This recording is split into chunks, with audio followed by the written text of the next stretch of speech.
Me presento, soy Amparo Puente, soy la directora adjunta de Administración, Finanzas y Fondos Europeos en Red.es y bueno, llevo, entre otras cosas, pues una oficina que hemos creado, un departamento de gestora del mecanismo de recuperación, transformación y resiliencia en red de todos los proyectos que gestionamos en el ámbito del PRTR y en particular hoy aquí solamente voy a hablar un poco del COFI. El COFI nos han pedido que habláramos de él porque es verdad que en esta convocatoria, como también ha dicho María José, pues ahí tiene un corto periodo de tiempo y entre otras cosas, aparte de todo lo que es muy complejo, ¿no? Importante que os ha comentado María José, de tener toda la documentación justificativa en tiempo para la fecha en la que se cierra la convocatoria, que es el 31 de marzo, pero tenemos que tener también que cumplir con la carga en COFI. Por lo tanto, os voy a contar un poco qué es COFI de manera lo más operativa posible, pero es posible que cuando tengáis acceso y cuando lo vayáis a utilizar, pues necesitéis que igual os ayudemos, os hagamos otro webinar al respecto, ¿vale? No hay ningún problema. O también es posible que, como sé que muchas de las entidades que estáis aquí sois públicas y estáis probablemente gestionando fondos ya del PRTR, pues a lo mejor muchas de las cosas que os voy a contar hasta igual lo sabéis. Así que también os pido un poco disculpas sin empezar si resulta que igual me extiendo mucho o poco en función de el conocimiento que tengáis cada una, ¿vale? Entonces, empezando, a ver si me deja avanzarla. Sí. Bueno, os cuento, esta primera slide no os la voy a contar porque ya un poco entre lo que os ha resumido Antonio y María José estaría comentado. Sí que solo decir que es importante que sepáis que esta actuación está dentro del PRTR en el componente 12. ¿Vale? Otra cosa importante es que María José estaba hablando de la justificación del gasto que se hace en nuestra sede electrónica de red.es. Esto es otra herramienta que la herramienta COFI, para el que no lo sepa, es una herramienta de información y seguimiento del plan de recuperación que ha puesto en marcha por obligación reglamentaria de la Comisión Europea, pues se ha puesto en marcha para el seguimiento, sobre todo de los hitos y objetivos de cumplimiento del PRTR. Una característica que tiene todos los proyectos que están financiados por el PRTR que no tienen FEDER o Fondo Social o otros fondos estructurales, es que la justificación del cumplimiento se hace por el cumplimiento de los hitos y objetivos, no tanto por el gasto. Por eso han creado esta otra plataforma para que justifiquemos el cumplimiento de la realización del proyecto, pero asociado al hito y objetivo que tenga asociado el proyecto. Y por otro lado, la herramienta de sede electrónica es en la que se carga el gasto real y en la que se va a hacer, el órgano instructor va a hacer la revisión de la justificación de la ayuda. Esto lo advierto porque es verdad que hay veces que hay organismos que tienen dudas de ¿qué tengo que cargar en COFI? Lo mismo que en la sede electrónica, pues hay algunas cosas que sí que se cargan las mismas, nos vemos obligados porque para eso se han puesto esta herramienta, pero en la sede electrónica es donde se hace la justificación del gasto y el COFI para mí es más a nivel presupuestario, ¿vale? Lo que se carga un poco, ahora os voy a ir comentando, pero es más un poco el presupuesto. Por lo tanto, es la herramienta que pone en marcha la Subdirección General de Fondos Europeos para el seguimiento de los hitos y objetivos. Lo primero de todo, ¿cómo se organiza en COFI? En COFI tenemos una entidad decisora, que sería el Ministerio de Transformación Digital y Función Pública, que lo estaría un poco aquí poniendo cara, sería María José y Antonio. Luego, Red.es sería el órgano gestor y gestor de la ayuda, los ejecutores sois vosotros.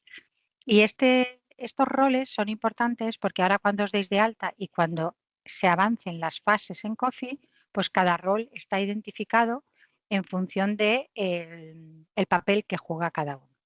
Una vez que nosotros, si esto se ponga en marcha, el Ministerio ya nos ha creado a nosotros un subproyecto instrumental, que es este C12 y 01P01, y como el COFI tiene una estructura totalmente de árbol, a medida que vosotros, ¿no?, los organismos, vayáis solicitando la ayuda y hay una resolución de concesión, no tengáis la resolución de concesión, nosotros os vamos a ir creando un subproyecto o un subproyecto instrumental en COFI, dependiendo de cuál sea la estructura jurídica que tengáis. ¿Quiénes son, a quién le vamos a crear su proyecto? Pues aquellos que sean organismos de la Administración General del Estado, que sea una comunidad autónoma, que sea una entidad local o que sea una universidad pública. Les crearemos un subproyecto instrumental a los organismos públicos, entidades públicas empresariales, organismos autónomos, a las sociedades mercantiles del sector público, fundaciones del sector público o bien consorcio, entidades creadas por varias administraciones públicas.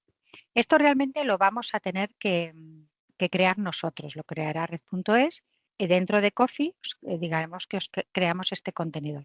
Pero ¿por qué os digo quiénes estaríais en la división de su proyecto y quién es en su proyecto instrumental? Porque muchas veces vamos a necesitar que seáis vosotros quienes conocéis cuál es vuestra estructura jurídica, que en algunos casos a veces igual nos puede costar saber qué sois, para poder saber si os tenemos que crear un subproyecto o un subproyecto instrumental. Y como vamos a tener muy poco tiempo para la creación de todo esto y vais a ser muchos, pues sí que vamos a necesitar que desde un principio tengamos la información como muy precisa para que no haya errores, ¿vale? Porque una cosa que tiene Coffee es que luego los cambios en la herramienta son complicados porque los tenemos que hacer a nivel de nuestros perfiles más altos que ahora os contaré. Creo que todos los que estáis aquí ahora en esta reunión sois todos públicos, pero si no, deciros que en Coffee los organismos públicos son a los que le afecta la creación de su proyecto instrumental, pero sin embargo a los organismos privados no tienen esta división y simplemente nosotros crearíamos, incluso lo que haríamos nosotros, un colector donde iría la información de manera agrupada y la colgaríamos nosotros. Una vez que nosotros os hayamos creado este subproyecto instrumental para vosotros, que será un código que cuelga de nuestro subproyecto instrumental, entonces nos tenéis que facilitar la persona el perfil que tiene que tener acceso. Para ello, nos tenéis que identificar el nombre del organismo, el CIP, el DIR3, los datos de las personales de la persona que se dará de alta como responsable de la entidad y este usuario será designado como perfil responsable. El perfil responsable es el que luego va a tener la competencia de firmar los informes de cumplimiento, delito y objetivo, validar las definiciones de los subproyectos, mandar a validación los distintos subproyectos, aprobar a los responsables de los nodos inmediatamente inferiores y autorizar en la aplicación Coffee a los usuarios que van a interactuar en el subproyecto del que es responsable. La estructura de Coffee, el que lo conozca ya, pues es que es un poco complejo en cuanto a los roles que han creado, aunque ahora en este momento preciso, yo creo que porque estamos muy hacia el final, se les está dando atribuciones a algunos de los roles que no tenían antes. ¿Quién tiene que ser el responsable? Es importante porque esto nos han llegado muchas dudas y así es mejor aclararlo desde un principio. El perfil de responsable tiene que ser en función de cada entidad. Si estamos hablando de un organismo de la Administración General del Estado, estamos hablando a nivel de director general o asimilado. Si no, la persona que se designa como responsable lo valida en último término la Subdirección General de Fondos Europeos y si no está de acuerdo nos lo va a devolver. Entonces nos evitamos si ponemos desde un principio el perfil, porque muchísimas hemos recibido de otros organismos muchas consultas porque quieren incluir como perfil a una persona que sea de menor nivel para que sea más operativo. Pero la configuración está así y es mejor que atendamos a lo que nos dicen para no tener que estar idas y venidas porque esto ya no se va a cambiar. En la comunidad, si es una comunidad autónoma, estamos hablando a nivel de su secretario general técnico, en entidades locales normalmente el secretario, en universidades públicas el rector o el vicerrector y en nivel entidades instrumentales, pues por ejemplo el director general es en nuestro caso.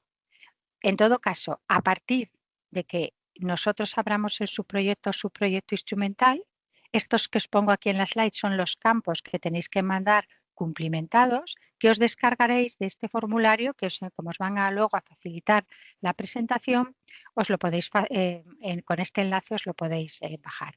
Por supuesto, yo os recomiendo que os bajéis también el manual de usuario del Coffee. Es larguísimo, pero aquí en la presentación de hoy os hemos un poco resumido aquello que es más importante y más operativo para vosotros.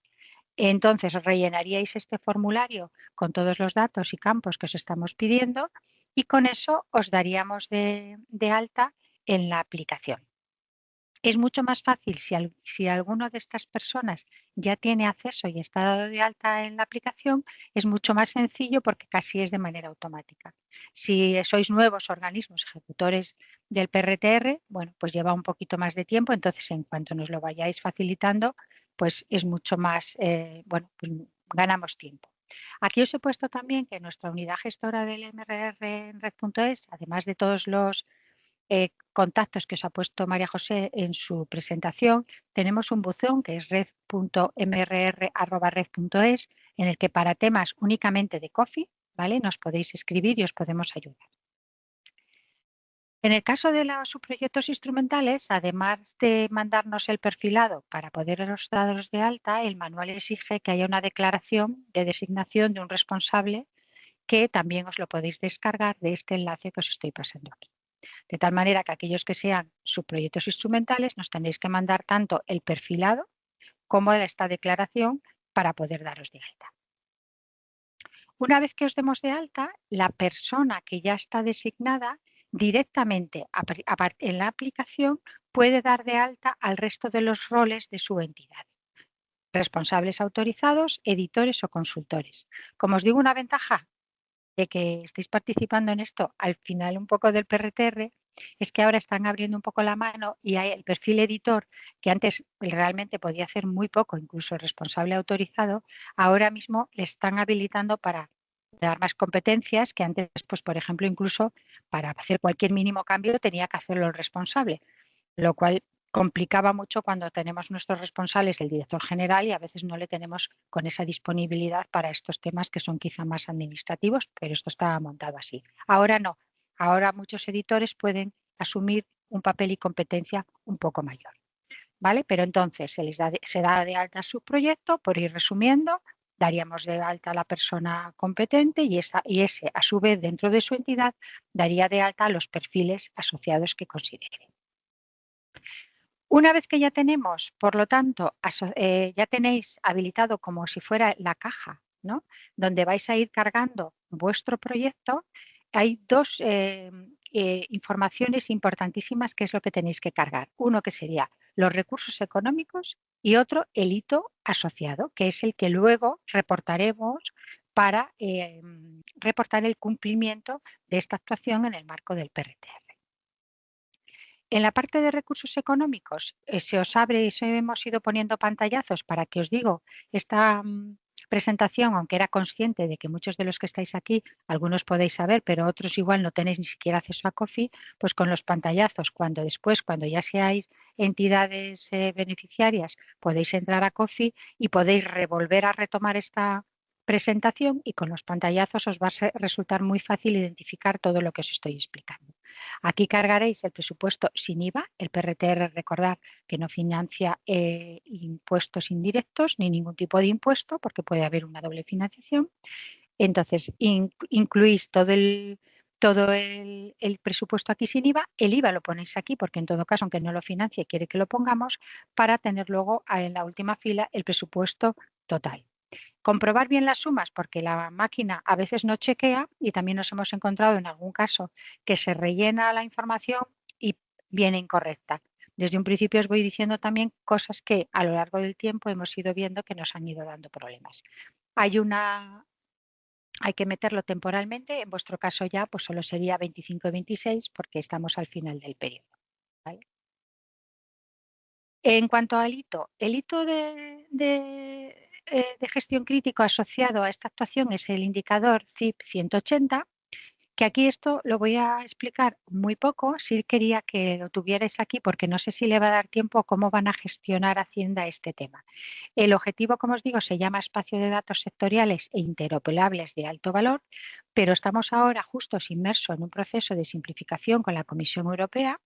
Este proceso consiste en que los documentos que se llaman mecanismos de verificación que tenemos que presentar a la Comisión Europea para poder validar aquí en esta herramienta después que hemos cumplido con el indicador CIP, pues están, no sé si diría negociando, pero sí estamos clarificando en muchos casos con qué documento, con qué definición y en algunos casos se está cambiando la literalidad, intentando simplificar sin cambiar la ambición lo que es el propio indicador.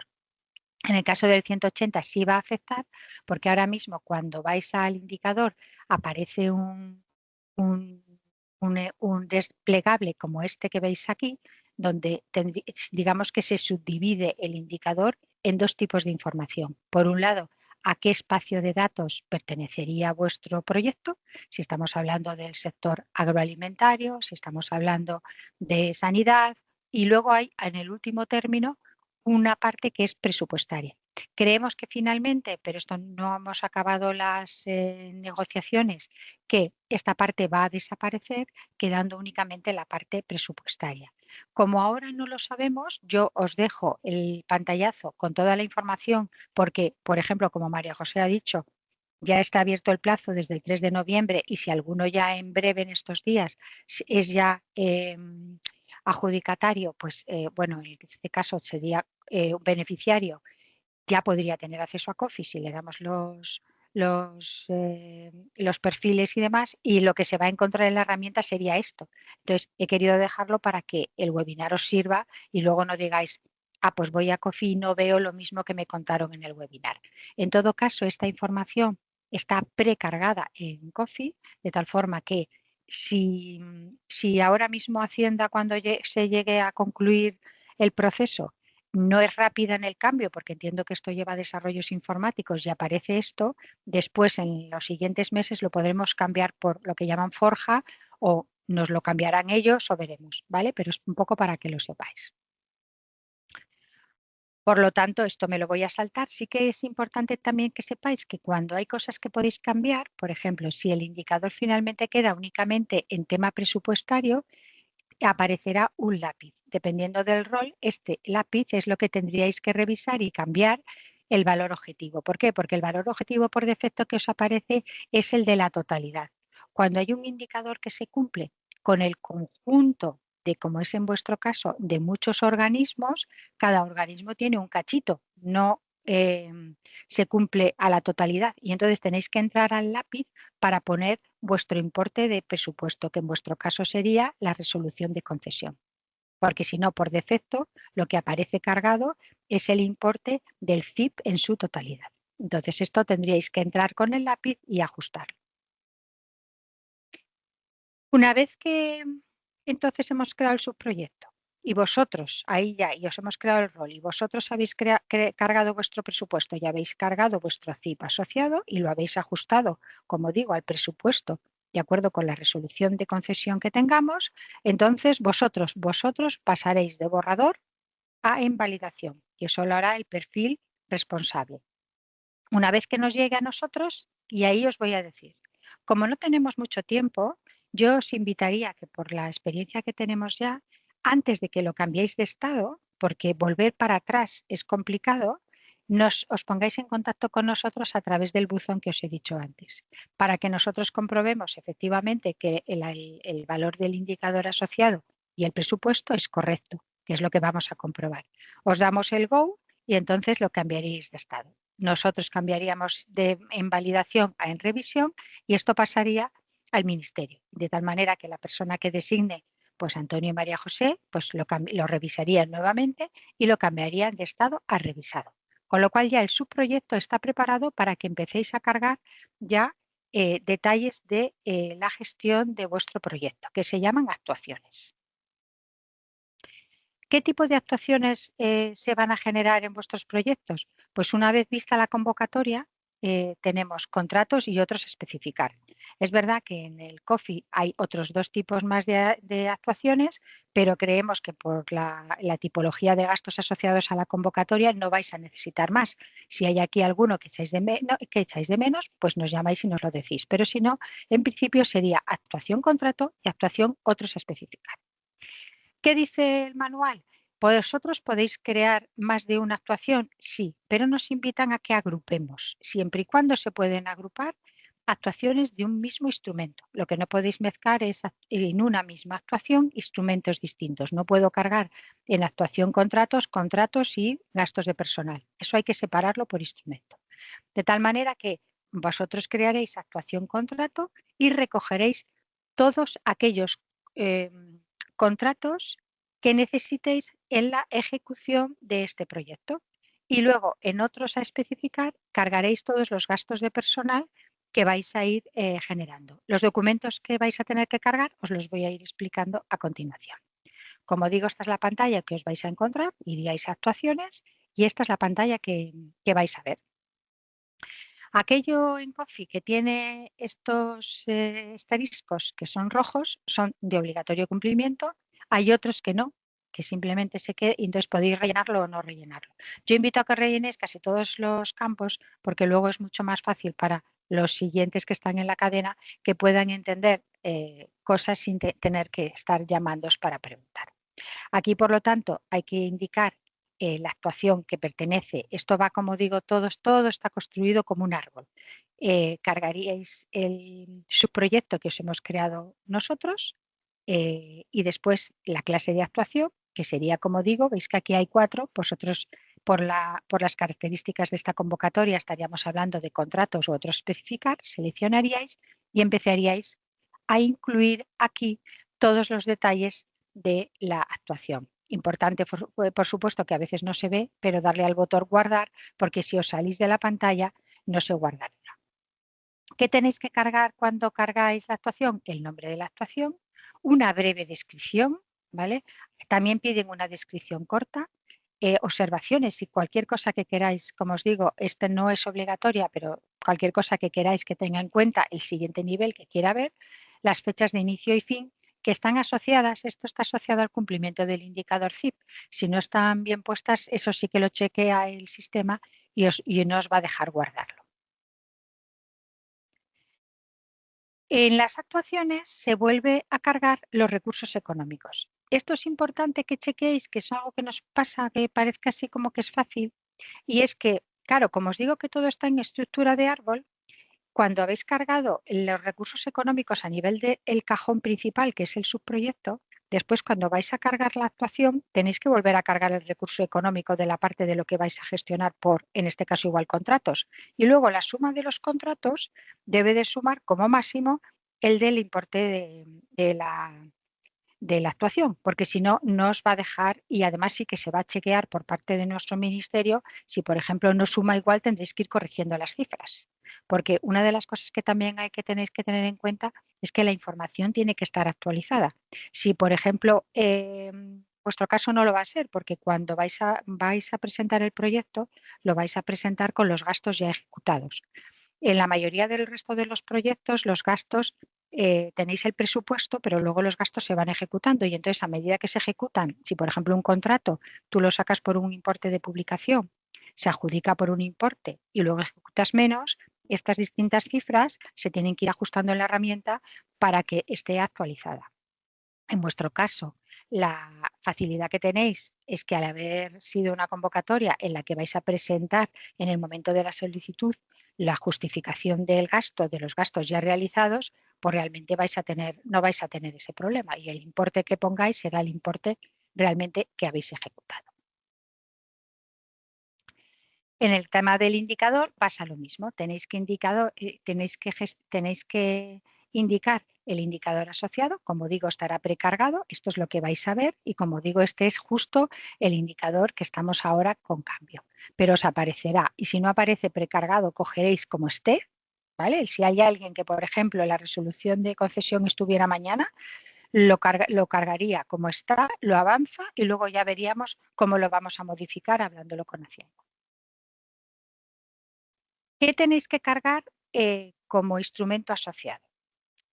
En el caso de un contrato, tenéis que cargar, bueno, os lo voy a explicar aquí a continuación, ¿vale? Pero tenéis que cargar esta información. El contrato, si está publicado en el plazo o no, el código del contrato y muy importante que todas las operaciones tienen que tener consulta a Minerva. Las consultas a Minerva normalmente se hacen antes de que hayáis realizado el gasto. En vuestro caso, como mm, pues va a ser posterior por la propia convocatoria, lo que vamos a hacer en todo caso es que lo consultaréis de manera posterior. Tenéis que darle aquí al campo, y es muy importante, consulta Minerva sí, porque os va a afectar, para que os dé un código que se llama código CRO y podáis, si os lo voy a explicar después a continuación, ir a la página de Hacienda, la de Minerva, y podéis consultar la consulta Minerva, que es una consulta sobre la situación del conflicto de interés. Este documento y esta consulta la vais a tener luego que volver a colgar aquí en Coffee.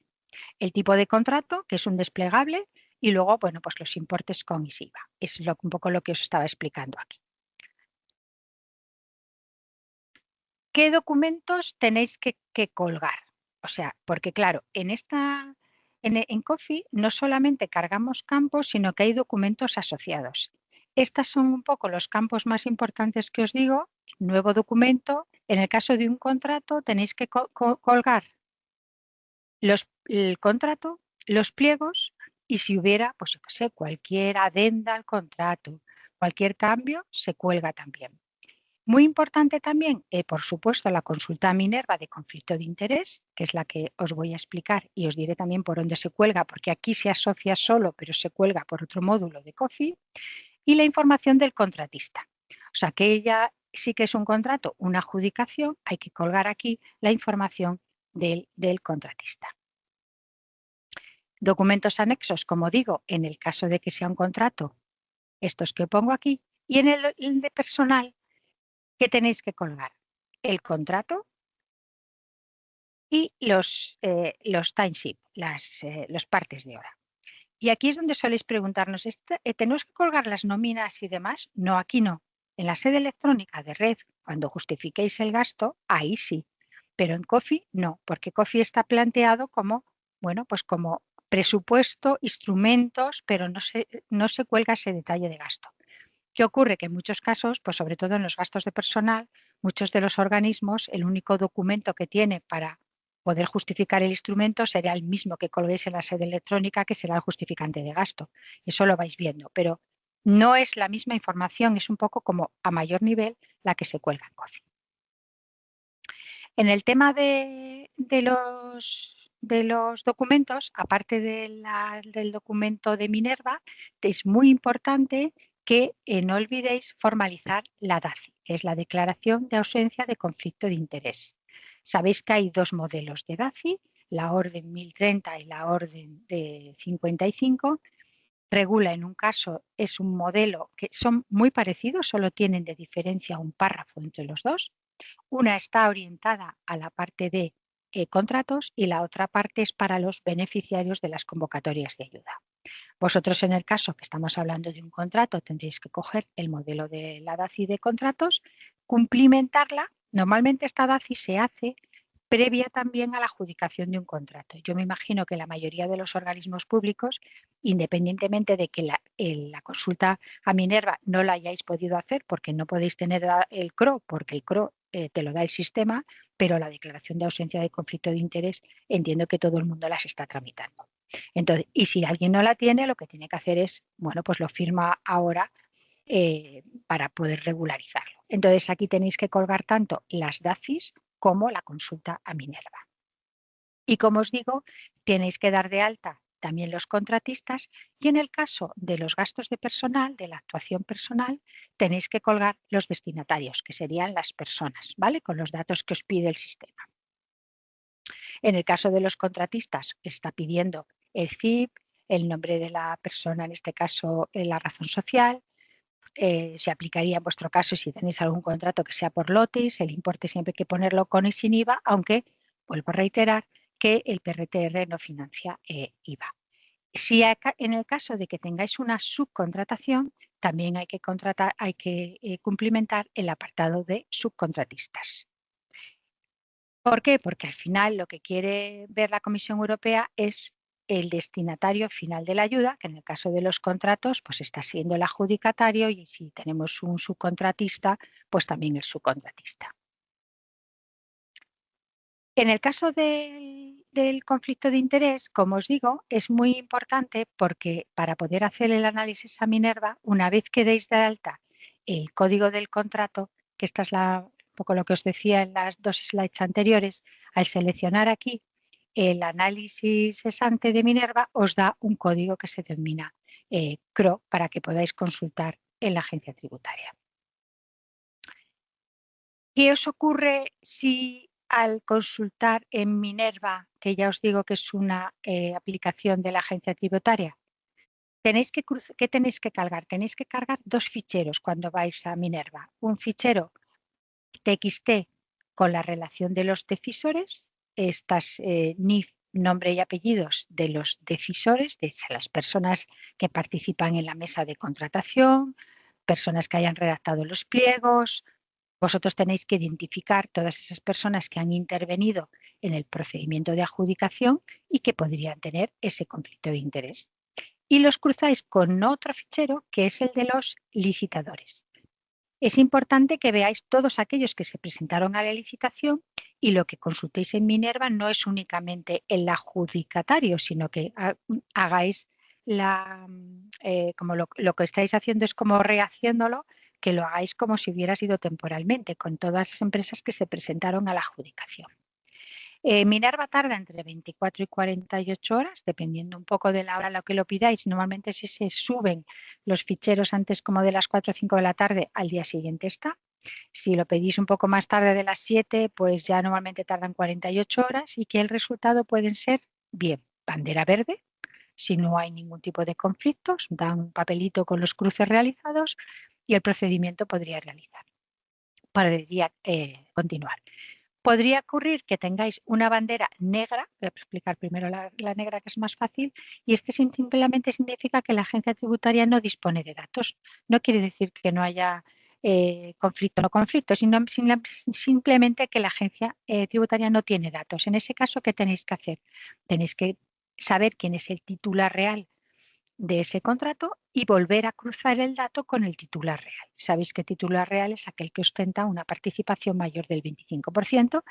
Esto normalmente nosotros, bueno, supongo que en la convocatoria está, dentro de la solicitud hay una declaración de titularidad real para que se identifique por parte del organismo quién es el titular real. Y luego, si hay una bandera roja, aquí sí que es que lo que Hacienda te está diciendo es que hay un conflicto de interés. En el propio documento que te da respuesta te identifica a la persona y con quién tienes conflicto de interés. Y entonces aquí la orden 1030 te dice exactamente qué es lo que tienes que hacer. Te dice: el responsable de la operación deberá poner en conocimiento del superior jerárquico y del decisor afectado la bandera roja, y en su caso tiene 2 días hábiles para decidir. El decisor puede decidir que se abstiene y sustituye a la persona que aparentemente tiene conflicto de interés por otra, o no se abstiene porque le explique por escrito, siempre para guardar las evidencias, a su superior, pues que no tiene conflicto. Por ejemplo, casos pueden ser como: resulta que a nosotros nos han aparecido alguna, pues que una persona ha comprado un coche en un concesionario y resulta que sale y ese concesionario nos ha pedido una ayuda. Pues sale que hay una bandera roja porque hay un conflicto. Bueno, pues la persona hace una declaración diciendo: mi relación con esta empresa es XXX, y el responsable superior decide si lo aparta o bien lo mantiene, y él firma otro documento. Estos modelos te los dan en la propia orden 1030 están, donde declaras y dices: no, esa persona efectivamente no tiene conflicto de interés. Estos documentos, como os decía antes, tienen que estar colgados en la actuación contrato, tanto la DACI como el conflicto de interés. Lo que pasa es que el conflicto de interés, aunque luego va a aparecer en esa parte de COFI, lo tenéis que colgar a través del módulo de COFI, pero de auditoría. Entonces ahí hay un botoncito en auditoría conflicto de interés donde aparece un desplegable, buscáis, introducís en el código de la operación, o bien lo buscáis por el número de CRO asociado a a esa actuación en concreto y subís estos documentos. Es importante que los tengáis subidos todos, ¿vale?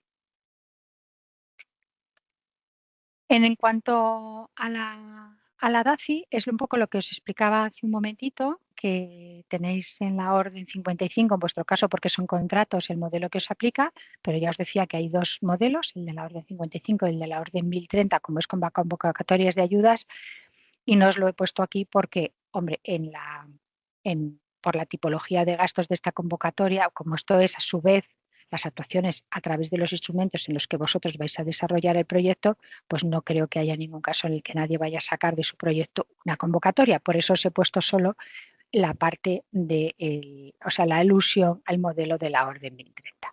Os pongo aquí también, para que lo tengáis a mano, toda la normativa sobre el conflicto de interés, la orden 55, el manual de Minerva y, por supuesto, el manual de usuario COFI con el epígrafe concreto donde viene la alusión a todo esto para que podáis consultarlo.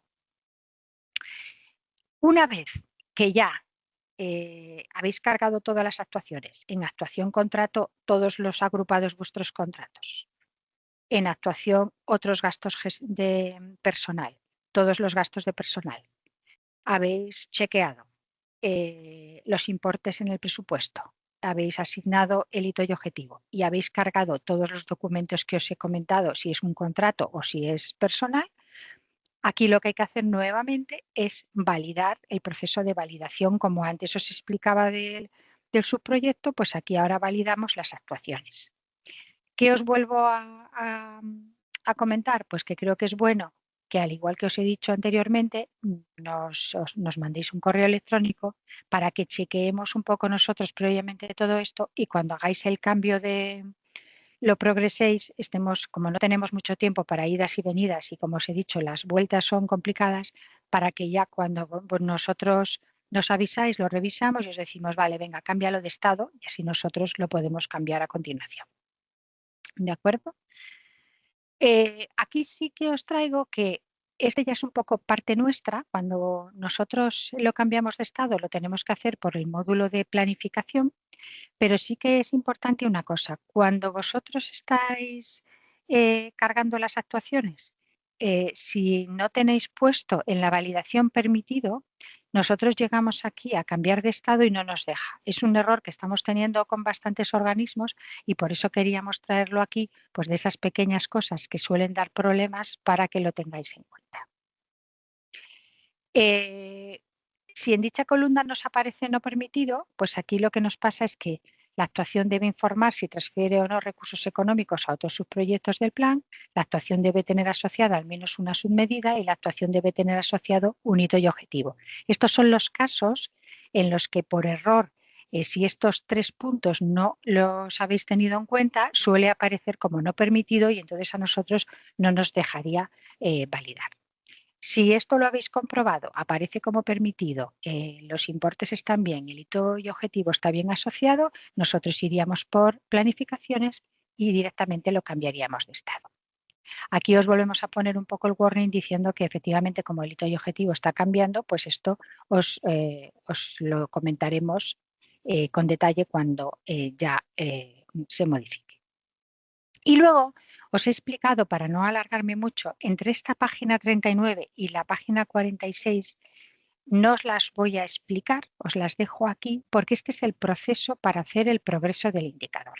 O sea, una vez que os hemos creado el cajón del subproyecto o subproyecto instrumental, en función de qué entidad seáis, vosotros habéis cargado las actuaciones, tenéis cargados tanto los contratos como todos los gastos de personal y lo hemos cambiado en estado en 2 veces, ya habríamos completado todo el proceso. ¿Qué ocurriría a continuación? Que tenemos que hacer nosotros o vosotros, esto es algo a determinar, lo que se llama progreso de indicador. Una cosa que no he explicado, porque os he dicho que lo vamos a definir en este entorno cambiante del indicador 180, es que cuando te aparece el indicador 180 hay una pestañita que dice progresa o no progresa. No todas las actuaciones progresan el indicador. Hay actuaciones que reportan y otras que no reportan, dependiendo de si tú, por ejemplo, tienes un indicador que fuera creación del espacio de datos. Vosotros sois los que nos tenéis que decir que, por ejemplo, si alguien ha hecho una actuación, contrato, comunicación, pues esa, por ejemplo, seguramente no reportaría porque no computa directamente a el propio indicador. Pero esto, ¿qué ocurre? Que como creo que extenderme en esto os voy a aburrir, y como no sabemos cómo va a cambiar el indicador, ¿qué va a ocurrir? Si solo es presupuestario, pues yo creo que todo el proceso del avance del indicador lo podremos hacer directamente nosotros. Si no es eso y el indicador acaba quedando en 2 con número de espacios de datos y presupuesto, probablemente en parte de las actuaciones tendréis que progresar el indicador y en cadena luego lo progresaremos nosotros. Para el progreso del indicador se hace una cosa que se llama spreadsheet, donde estamos colgando cuáles son las actuaciones que progresan y además que se da de alta asociado el código CSV asociado al documento evidencia de la actuación realizada que habéis ido colgando a lo largo de todo el proceso y que os he explicado, y con la configuración de ese spreadsheet vosotros haríais el progreso del indicador y nosotros cogeríamos los distintos spreadsheets de todos vosotros y haríamos el progreso de indicador en su conjunto y elevaríamos a nuestro ministerio.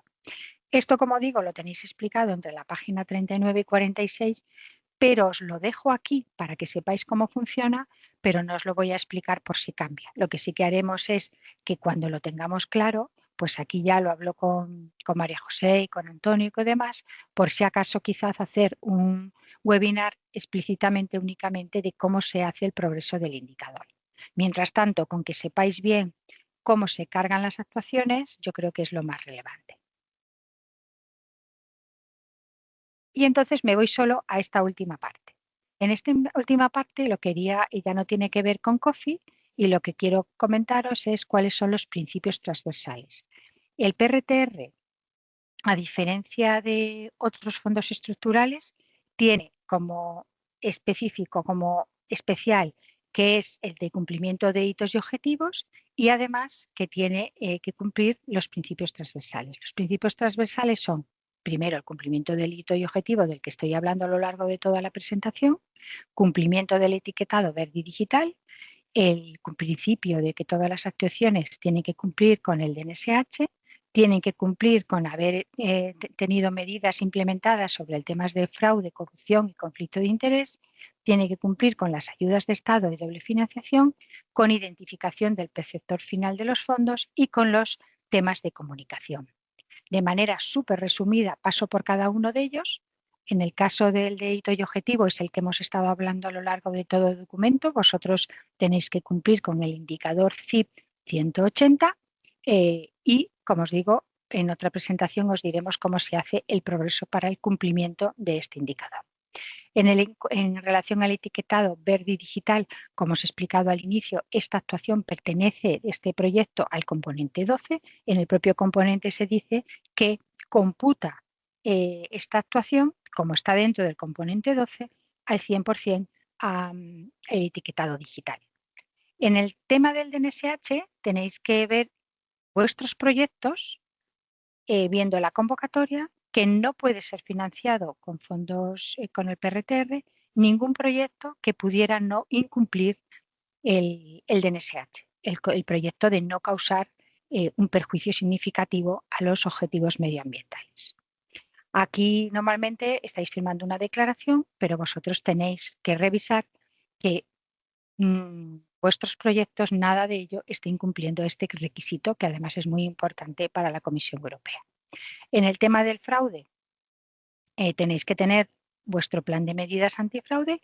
El que no lo tenga se puede sumar al del Ministerio o al nuestro.